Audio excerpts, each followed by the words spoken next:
mean, in fairness, as you said, the issue was going back a little bit kind of inside here now, so the club got inside, had to then be lifted with your arms. That's perfect. Yeah. The one thing I would say, the arm there, I mean, it's a smidgen bit of sort of daylight, sort of trying to push it away a little bit there. Still if trying, we can keep it a little bit more, I mean, that's a more connected arm there, but it's the forearm position there. But that's where the club wants to be there on that sort of takeaway. As we said, checkpoint now, sort of straight line over your toe line there. Club's nice and parallel. If the club gets whipped in here, you then got to make some sort of reaction, which either involves lifting your arms or then unrotating your forearm. There's lots of things you're going to try and do that aren't going to be sort of easy to make. So when you get here now, because your arms do the lifting, top of your back, so you know that left arm's a little bit bent.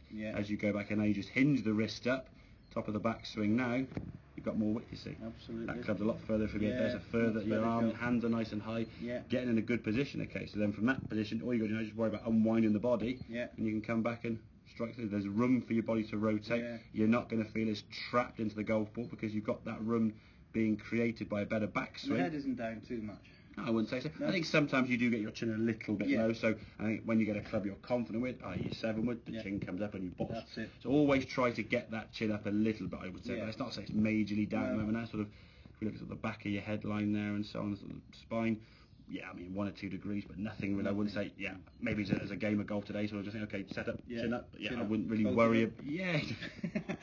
I wouldn't really worry about it massively. Okay, it's just a question of getting that club going back, butt in, head out, so we can get in this position now. Toe line now is your checkpoint, and it's worth having a few practice waggles to do that. But in the practice swing, exaggerate it so the club sort of feels way out there. In some ways, perhaps put your golf bag or have something there at kind of like a 45 degrees, and try to feel like you're doing this with the club going back in that way. So the thumbs are pointing to your golf bag. So when it comes to hitting it, it'll be more natural to do that. So you over exaggerate going this way, but don't, as we said, go and do that. The second the arms leave the body and push away, you're going to get we want connection with the arms and body. It's the direction the shaft points that causes the club to either go inside or not. No one ever does this and brings the club inside. It's the club head which is attached to the shaft. Okay, so the club head's there. We don't just do that, we do that.